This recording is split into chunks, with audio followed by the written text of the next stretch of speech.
#Kimpaw, pasabog ng Kimpaw Universe Official. Ito po ay ginawa nila talaga as in nagpa-lead project sila sa SM Mega Mall. So, ayan, makikita dito sa video kung saan ay ipinost na nga, nakatag kay Kim and also Paulo Avellino. Nagpapasalamat naman si Paulo sa lahat ng suporta ng mga Kimpaw admin dahil sa kanilang support.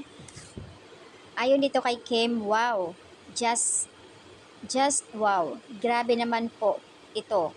Thank you so much to this lead project, #Kimpaw family, and maraming salamat po sa lahat ng mga tulong to make this palid po promo for and Linlang and WWS Key. And also advance. So ayan, advance happy birthday Boss BMC Victor. Oh. Our goal is to support by promoting Kimpaw and the best way possible for us. Nag-reply, sumagot naman si Pau na mayroon po siyang emoji na prayer. Thank you so much.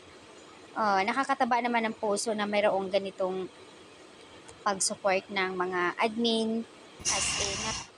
And this is amazing display of the best support from fans.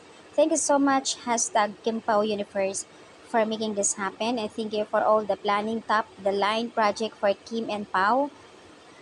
They also deserve this full-on support for their hard work and to provide their fans beautiful shoe and deserve all the best, and also lahat ng mga Kimpaw fans.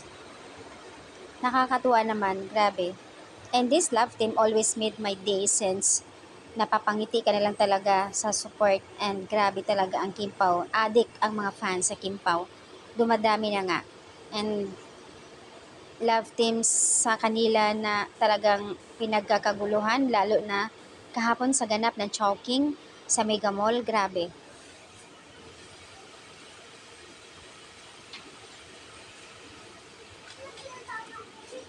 Super napaka-crowded kahapon ng ganap ni Kim. Napakadaming tao talaga. Dinumog ng mga fans. So, ayan ang update guys. Nakakatuwa naman yung at least nakikita mo yung response ng Kimpaw means sa mga admin sa mga fandom na ginawa nilang lead project para i-promote. Thank you.